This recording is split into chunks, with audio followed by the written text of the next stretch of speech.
Chime long space ship. ఈ పైనుంచి ఆకారం చూస్తే ఒక స్పేస్ షిప్ లాగా కట్టారు. ఇది థీమ్ పార్కు.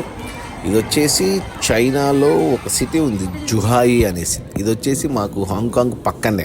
హాంకాంగ్ చైనా ఆనుకొని ఉంటాయి కదా. హాంకాంగ్, చైనా అండ్ మకావ్, ఈ 3 దేశాలు పక్కనే ఉంటాయి. మాకు హాంకాంగ్ నుంచి అండర్ వాటర్ సీలో వెళ్తే మేము చైనాకి వెళ్ళొచ్చు, అండ్ అండర్ వాటర్ సీలో వెళ్తేనే మకావుకి వెళ్ళొచ్చు. సో ఎక్కువగా మకావుకి వెళ్తాం. ఫస్ట్ టైం ఈ జుహాయి అనే ఊరు, ఈ స్పేస్ షిప్ ఎంట్రన్స్ ఇది వచ్చేసి, అంటే అది తర్వాత చెప్తాను. ఇది వచ్చేసి స్పేస్ షిప్ వచ్చేసి జుహాయ్ అనే సిటీలో ఉంది, చైనాలో.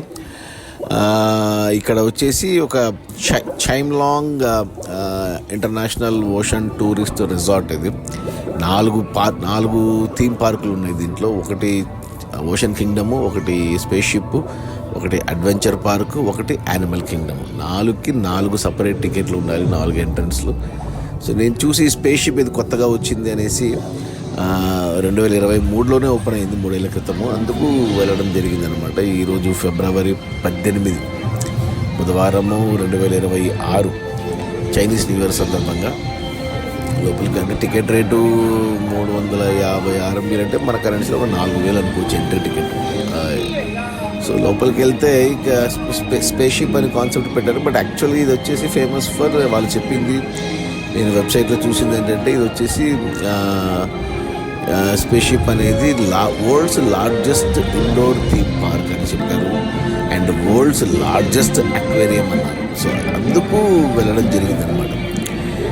సో తీరా చూస్తే నాకేం అనిపించలేదు అసలు. నేను ఇంతకుముందు చాలా చూశాను ఇలాంటివి, యూఎస్లో చూశాను, సింగపూర్లో చూశాను, హాంకాంగ్లో చూశాను. కానీ నాకు అసలు ఇది ఏంటబ్బా, ఏమి అంత చిన్నపిల్లలు, మరీ చిన్నపిల్లల కోసం చేసినట్టు అంత ఆర్టిఫిషియల్గా ఉన్నాయి. రియల్గా ఉన్నవి చాలా తక్కువ ఉన్నాయి. అసలు వరల్డ్స్ లార్జెస్ట్ అక్వేరియం అంటే నేను ఒక రేంజ్లో ఊహించుకున్నా, బట్ బాగా డిసప్పాయింట్ అయ్యాను. And world's largest indoor theme park అనేది కూడా అసలు నాకేం అనిపించలేదు అసలు. అందుకు బాగా డిసప్పాయింట్ అయ్యాను. పెట్టిన డబ్బుకి వర్త్ అయితే కాదు, టైం వేస్ట్ అనిపించింది నాకు. మరి చిన్నపిల్లలు, ఒక 10 ఏళ్లలోపు పిల్లలకి ఏమన్నా నచ్చొచ్చేమో, కానీ మనలాంటి అడల్ట్స్కి అండ్ దానితో ఎన్నో చూసిన వాళ్ళకి ఇది అసలు చాలా సిల్లీగా అనిపించింది. ఎందుకలా వాళ్ళు అనవసరంగా దీనికి వచ్చాను. ఓషన్ కింగ్డమ్ పోయినా బాగుండేమో, రైడ్స్ అలా ఉండేవి, లేదా అడ్వెంచర్ పార్క్ పోయినా బాగుండేమో, లేదా యానిమల్ కింగ్డమ్ పోయినా బాగుండేమో. ఈ దెబ్బతో దీని మీద ఇంప్రెషన్ పోయింది నాకు, ఈ చైమ్ లాంగ్ స్పేస్ షిప్ పైన. మిగతా 3 కూడా వెళ్ళాను నేను. ఎందుకంటే మొదటిసారి వచ్చాను ఈ సిటీకి, జుహాయి. నాకు పక్కన పొద్దున్న నుంచి సాయంత్రం వెళ్ళిపోయాను, కానీ చాలా డిసప్పాయింట్ ఉన్నాడు. లోపల థీమ్స్ కానీ ఏది నచ్చలేదు. ఒకటి ఏది నచ్చింది అంటే వీటికి ఆనుకొని ప్రతి థీమ్ 4 థీమ్ పార్కులకి 4 హోటళ్ళు పెట్టారనమాట. అంటే ఈ స్పేస్ షిప్ హోటల్ అనేసి ఉంది. సో ఆ హోటల్లో మనకు ఒక రెస్టారెంట్ ఉంది, కోరల్ రెస్టారెంట్ అనేసి. అంటే నీకు పైనంతా అక్వేరియం, సైడ్స్కి అంతా అంటే లోపల రియల్ అక్వేరియం లాగా ఉండే పెద్దది. మనం తినొచ్చు అనమాట. అదొక్కటి కొంచెం నచ్చింది నాకు. అలాంటి ఎక్స్పీరియన్స్ ఎక్కడ లేదు నాకు. అది తప్ప, అది కూడా బయట ఉంది. అది టికెట్కి సంబంధం లేదు, బయట మనం డబ్బులు పెట్టి కొని తినాల్సిందే. అంబియన్స్ అది నచ్చింది. కానీ లోపల మాత్రం ఇది మాత్రం చాలా డిసప్పాయింట్ అయ్యాను.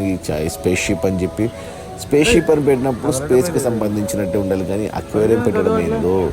అవి కూడా ఏంటి, చిన్నవి పెట్టినాయండి, చేపలు గీపలు ఇలాంటివన్నీ. మన ఇంట్లో ఉన్న అక్వేరియం కనుక పెద్దది, అంతకుమించి ఏం లేదు. మళ్ళీ ఎందుకు ఇది వరల్డ్స్ లార్జెస్ట్ అంటున్నారు నాకు అర్థం కాలేదు. మళ్ళీ అడ్వర్టైజింగ్ ప్రాపగాండానా లేకపోతే నిజమా తెలియదు, కానీ అస్సలు నేనైతే రికమెండ్ చేయను. ఎవరైనా ఇలా వస్తే, హాంకాంగ్కి వస్తే అడ్వాంటేజ్ ఏంటంటే చైనాకి వెళ్ళొచ్చు అండ్ మకావుకి వెళ్ళొచ్చు మన ఇండియన్ పాస్పోర్ట్తో. సో ఈ 3 దేశాలు ఒకే పాస్పోర్ట్ మీద అయిపోతుంది. సో ఎవరైనా వస్తే, నేను అంటే ఇంతకుముందు షెంజన్కి వెళ్ళే వాళ్ళం చైనాలో, అదే బాగుంది. ఈ జుహాయి కంటే రెండిట్లో ఏదో 2 వెళ్ళొచ్చు. బట్ నేను ఫస్ట్ టైం 8 ఏళ్ళలో మొదటిసారి వెళ్ళాను ఈ ప్లేస్కి. సో నాకైతే నచ్చలేదు. ఎవరైనా వస్తుంటే ఈ జుహాయిని మర్చిపోండి. హాంకాంగ్ చూసుకోండి, మకావ్ చూసుకోండి, అండ్ కుదిరితే చైనాలో షెంజన్. అంటే వీసా అవసరం లేదు వీటికి, ఈ 3టికి వీసా అవసరం లేదు. ఎవరైనా ఇండియన్ పాస్పోర్ట్ రావాలి అంటే హ్యాపీగా ప్లాన్ చేసుకోవచ్చు ఫ్యామిలీస్తో. హాంకాంగ్లో డిజ్నీ ల్యాండ్ ఉంది, షెంజన్లో వండర్స్ ఆఫ్ ద వరల్డ్ ఉంది, మకాలో గ్యాంబ్లింగ్ క్యాసినో ఉంది, అన్నీ ఉన్నాయి. ఫ్యామిలీ మొత్తానికి మంచి మంచి ప్లాన్ చేసుకోవచ్చు. అంటే కొద్దిగా కాస్ట్లీ అఫేర్. హైదరాబాద్ నుంచి 25,000 రౌండ్ ట్రిప్ ఒక మనిషికి డైరెక్ట్ ఫ్లైట్, ఇంకొక 25,000 పైన, అంటే మనిషికి 50,000 ఖర్చు పెట్టుకోగలిగితే మినిమం చెప్తున్నా, ఇంకా పైన ఇంకో 50 కావచ్చు మిగతా అన్నిటి కలిపి. సో మనిషికి 1,00,000, మినిమం 50 పెట్టుకుంటే 3 దేశాలు కవర్ అయిపోతాయి. హాంకాంగ్, మకావు, చైనాలో మొత్తం తిరగడానికి ఉండదు. ఆనుకొని ఉన్న ఈ షెంజన్కి కానీ లేకపోతే జుహాయ్ కానీ ఈ రెండిట్లో ఏదో ఒకటి లేదా రెండింటికి వెళ్ళడానికి మాత్రమే, దాన్ని దాటి వెళ్ళడానికి ఉండదు. అవి రిస్ట్రిక్టెడ్ అనమాట. సో అది ఈ షైమ్లాంగ్ స్పేస్ షిప్. నాకైతే అస్సలు నచ్చలేదు. మీరు చూస్తున్నారు కదా వీడియో, అప్పటి నుంచి మీకు ఏమైనా ఎక్సైటింగ్ కనపడిందా, ఎక్సైటింగ్ అనిపించిందా? ఏమీ లేదు. ఏంటో తాబేళ్ళు ఏంటి, కొన్ని చూస్తే రియల్గా ఉన్నాయి.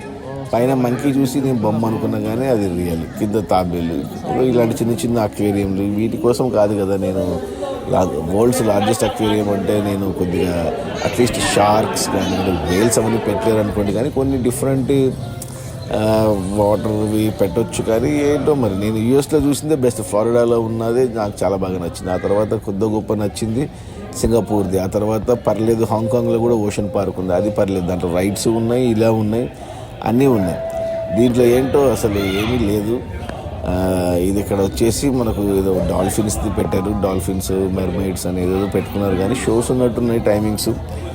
ఏమో దానితో చాలా కన్ఫ్యూజన్గా ఉంది ప్లాన్. లోపల మనం ఏది చూసాము, ఏది చూడలేదు, ఏది ఎలా వెళ్ళాలి, ఇటు వెళ్తే మళ్ళీ వెనక్కి వస్తామా రామా, అసలు మ్యాప్ కూడా ఎంత కన్ఫ్యూజింగ్ ఉందంటే. ఏమంటే ఇండోర్ అంతే, ఇది ఒక్కటే ఐ థింక్ ఇండోర్లో పెద్దది అనుకుంటా అంతే.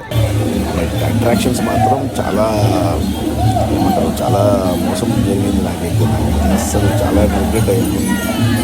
ఆఫ్రికన్ డ్యాన్స్ ఇవన్నీ ఎడిటో పెట్టుకుంటూ వెళ్ళారు కానీ but not worth the money ఈ జుహాయ్లో. బట్ జుహాయ్ సిటీ కూడా చాలా బాగుంది. చైనాలో ప్రతి సిటీ, నేను ఇంతవరకు చూసిన ప్రతి సిటీ నాకు ఆశ్చర్యం వేసింది. అసలు ఏంటబ్బా ఇంత ఇన్ఫ్రాస్ట్రక్చర్ ఏంటి అసలు అనిపిస్తుంది. బీజింగ్ చూశాను, షెంజన్ చూశాను, ఇప్పుడు జుహాయ్ చూస్తున్నాను. దానికి తోడు యూట్యూబ్లో ఏ ట్రావెలర్ వీడియోస్ చూసినా కానీ చైనాని, అంటే మెయిన్ రోడ్సే కాకుండా మెయిన్ సిటీ సెంటర్లే కాకుండా Luke and corner also well maintained. అసలు వెల్ ఇన్ఫ్రాస్ట్రక్చర్ ఉంది, చెత్త చెదారం లేదు, స్లమ్స్ లేవు, జనాల సివిక్ సెన్స్ బాగుంది, తోసుకోవడాలు దొప్పుకోవడాలు లేవు, ఏమీ లేవు.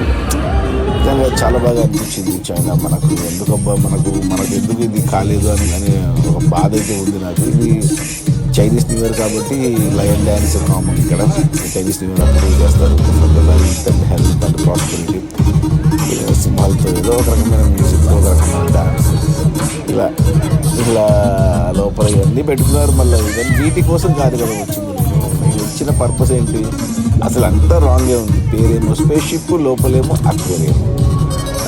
అక్వేరియం వరల్డ్స్ లార్జెస్ట్ అని చెప్పి ఇది ఒక షో. ఇది వచ్చేసి మనము ఏదో అంటే ఇలాంటివన్నీ మనం రామోజీ ఫిల్మ్ సిటీలో కూడా ఉన్నాయి. ఇలాంటివన్నీ మనల్ని కూర్చోబెట్టి ఏదో 3D experience, 7D experience, 5D experience ఇచ్చి ఇది ఒక సబ్మెరైన్ లాగా పెట్టి ఇంకొక రైడ్, ఇది సబ్మెరైన్లో కూర్చునిపోతున్నట్టు. ఇది క్లోజింగ్ పరేడ్ లాగా, అంటే మామూలుగా ఈ పార్క్స్లో ఎన్నో ఫైర్ వర్క్స్ ఉంటాయి, పరేడ్స్ లాగా ఉంటాయి కదా. ఈ చైనీస్ కోసం ఇక్కడ ఒక పరేడ్ లాంటిది ప్లాన్ చేస్తారు. అది కూడా నాకేం అనిపించలేదు అసలు. ఏంటోలే చాలా దెబ్బేసింది, చాలా మోసపోయాను ఈ జుహాయ్లో ఈ స్పేస్ షిప్. సో గుర్తుపెట్టుకోండి, ఎవరైనా రికమెండ్ చేస్తే నన్ను అడిగితే ఇది నేను చెప్పిన కోరల్ రెస్టారెంట్. Okay, bye.